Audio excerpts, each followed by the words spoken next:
Hi everyone, it's Joe here from Lawn Solutions Australia and welcome to another episode of Turf Talk. Today we're trying something a little bit different. We've got a guest from industry, someone who's been in the turf industry for a very long time now across all facets, so it's going to be great to get an insight.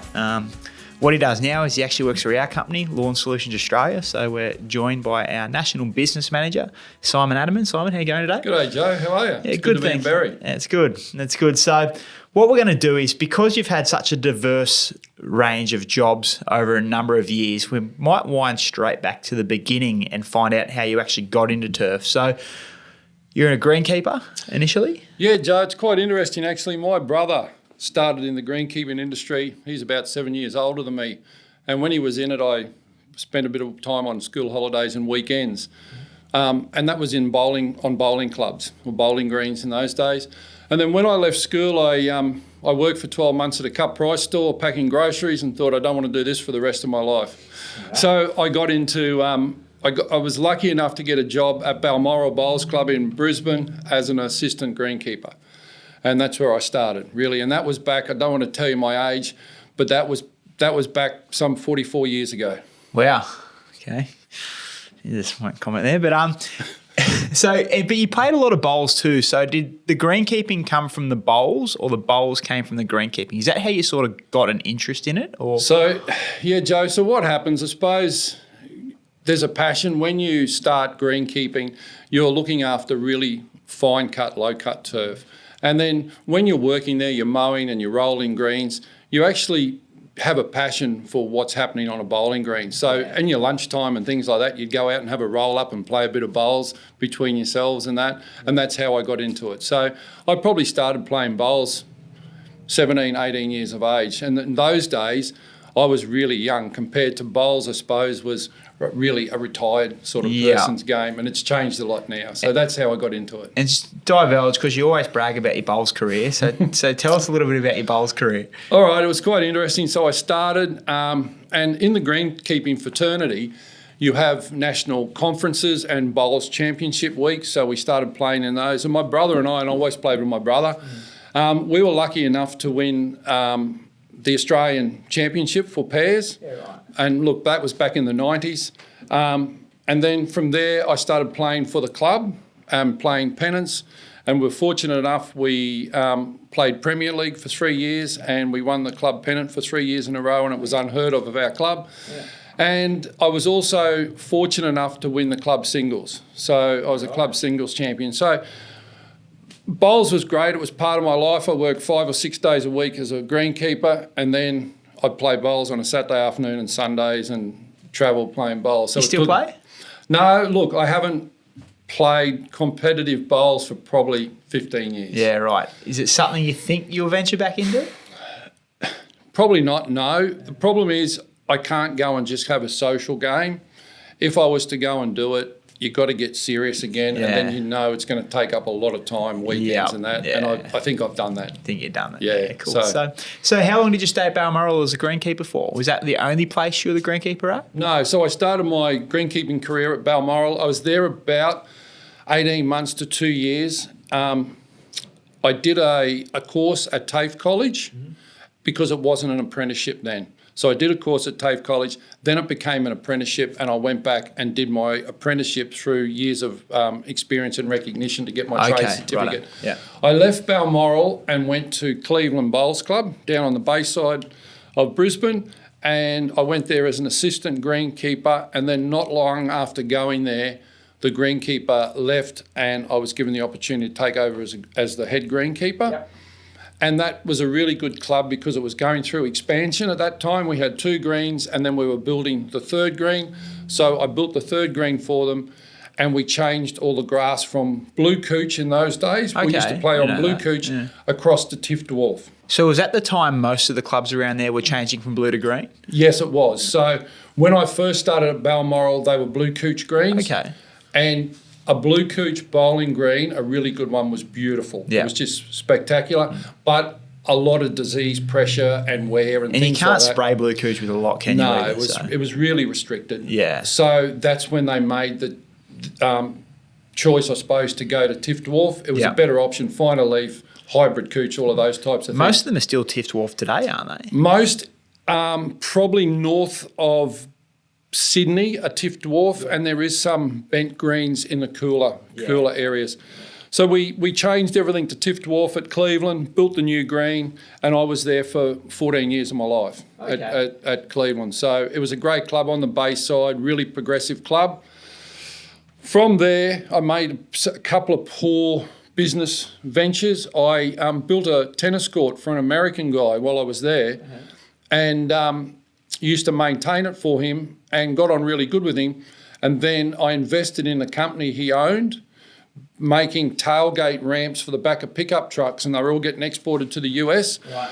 So I invested about $30,000 thinking this is a really good move in my life. I'm going to get out of greenkeeping and work for this guy that's going to sell stuff all over the world.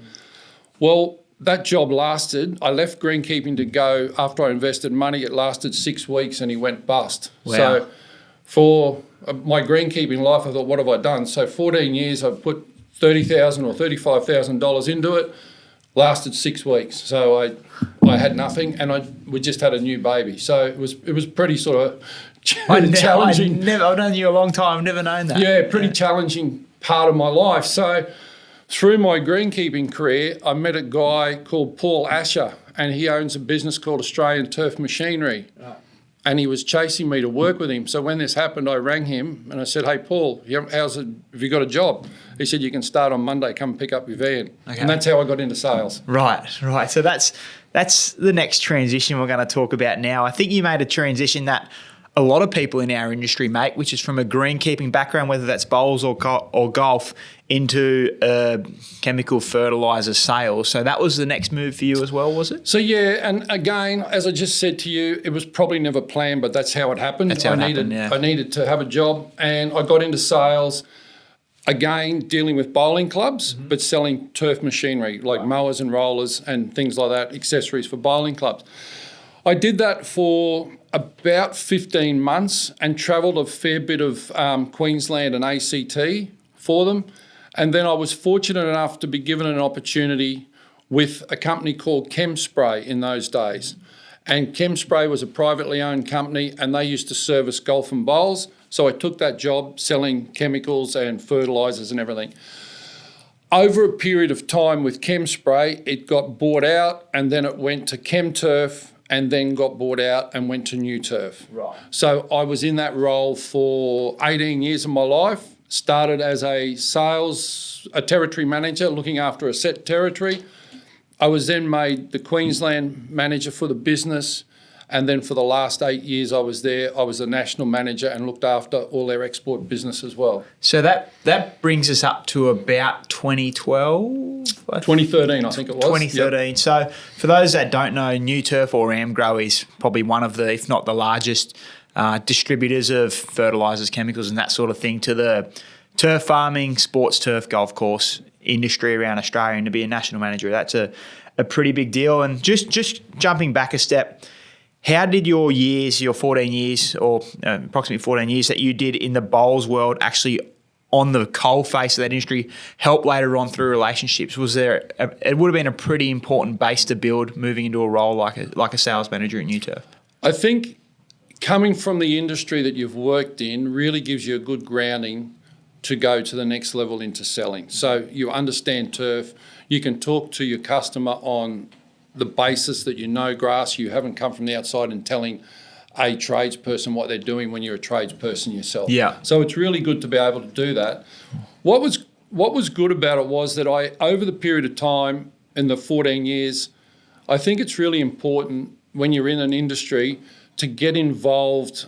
Don't isolate yourself to your own environment. Yep. Get involved and work with the industry, associations and things like that. You get to meet a lot of people, attend conferences, and that's how that industry works, is you go to conferences, you build relationships and you have them forever. So I may not have seen a customer, but I'd talk to them on the phone in Canberra and do business with them because you knew them. Yep. So I think that's really important. Because I know now when we go to conferences now, we have a running joke that you know absolutely everybody there. But you've built a lot of relationships over time, and it helps it doesn't matter where you go in our industry now, you seem to find a connection with someone from 10, 20, 30 years ago. It's a pretty special thing.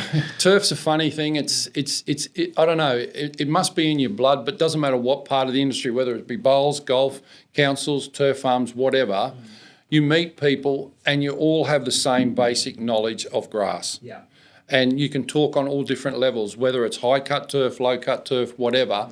You can talk to people because you've come from that experience. Yeah. The sales thing is really important, and one of the things that I did, and one of the philosophies I always believed in at New Turf, if we ever employed a new sales rep at New Turf, we would always take them from the industry and bring them into New Turf and train them. And that worked really successful. There's a lot of people out in the industry now that over the years at New Turf that I employed that have come through and are really successful in that.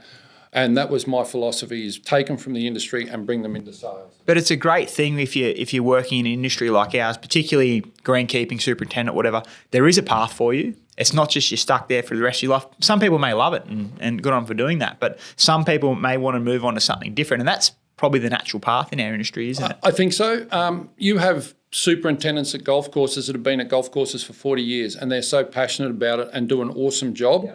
Then the other path is get as much experience as you can and then travel overseas. Yeah. So a lot of people do that. They'll travel overseas and get experience from travelling overseas and then come back to Australia. Yeah. Or the other path is be trade qualified, experienced, but then go into sales. And learning sales just gives you another level of knowledge, how to deal with people, relationships. And look, I don't regret any of it. My whole life being involved in that. It's been great. And it's a pretty fascinating sort of journey that you've been on. And your time at New Turf, 18 years, I think you said. 18 years, yeah. And you did a lot of travelling. You handled a lot of business in New Zealand. You got to move around a bit? So New Turf,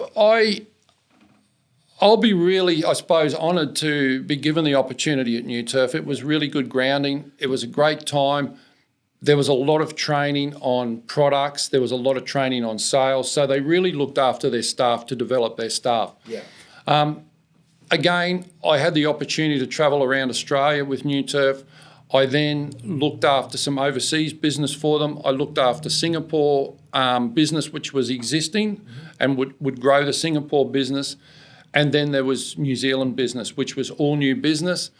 And that, again, comes back to where you were talking. I met the guy from New Zealand at the golf conference in Melbourne, had a coffee with him, and within a month I was on an aeroplane to New Zealand and set that business up. And it was a zero business, and when I left New Turf, it was probably worth a $4.5 million business. It's funny how important the relationships you strike up are. You never know where it's going to lead you, and it's always good to be a part of things like conferences and trade events. It's unreal. And what's happened since then is one of the sales reps that was in New Zealand, a guy called Steve Jones, wanted to come to Australia.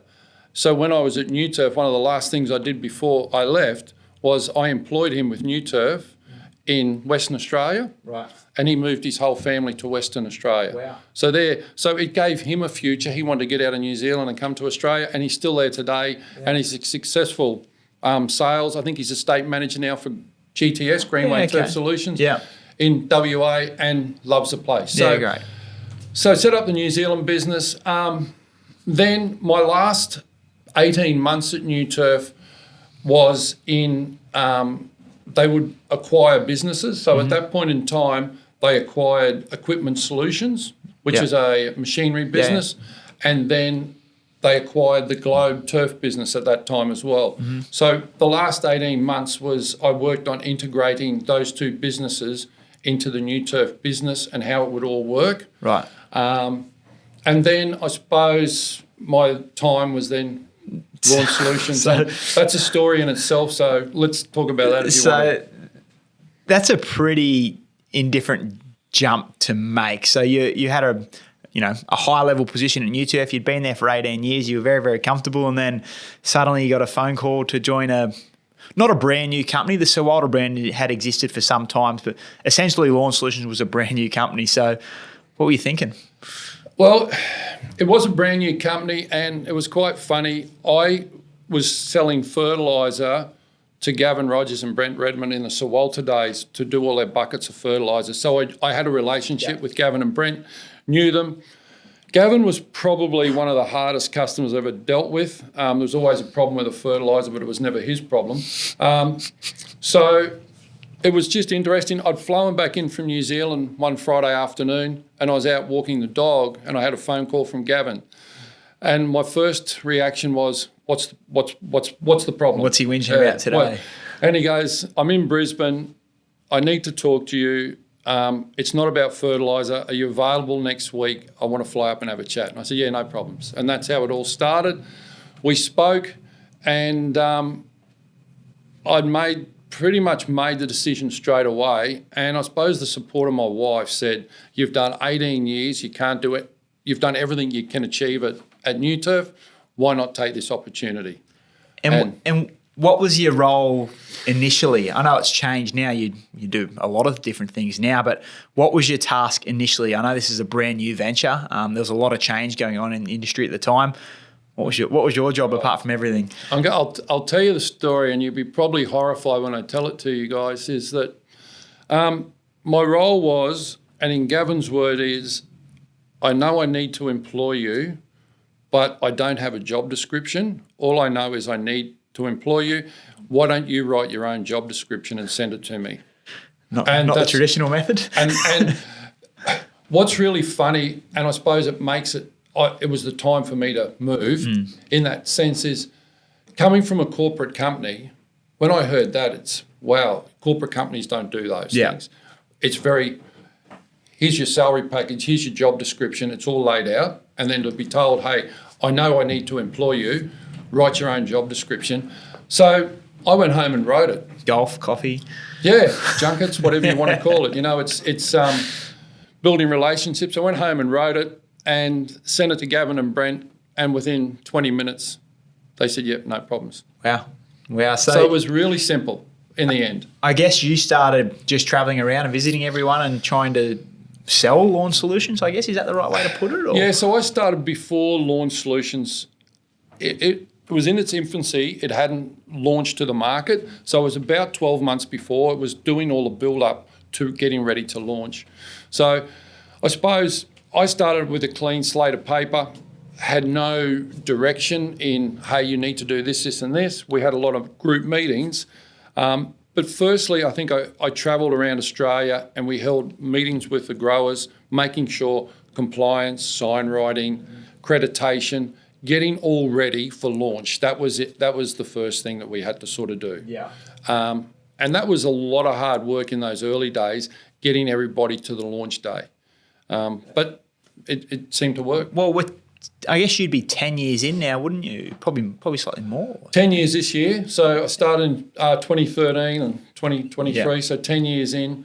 And what's it looking like now? Is it looking how you sort of thought it would look like 10 years ago, the Lawn Solutions brand, and how our members have adapted it? Or is it bigger than you thought, smaller than you thought? How do you see it today? I think it's a lot more in depth than I thought. Yeah.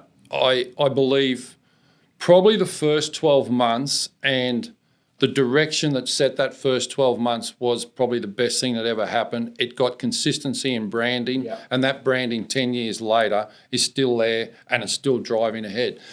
Is it different to what I thought? Yes, 100%.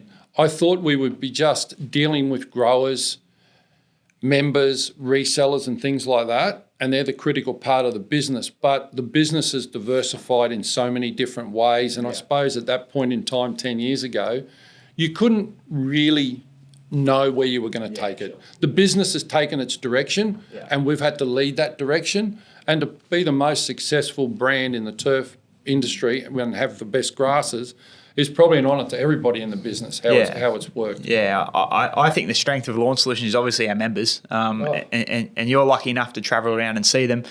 How have they changed since you started?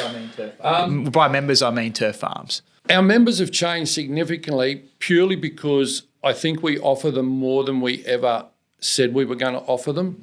And I think it's probably something that I learnt in sales. Always deliver more than the expectation. And I think we've done that really well as a group.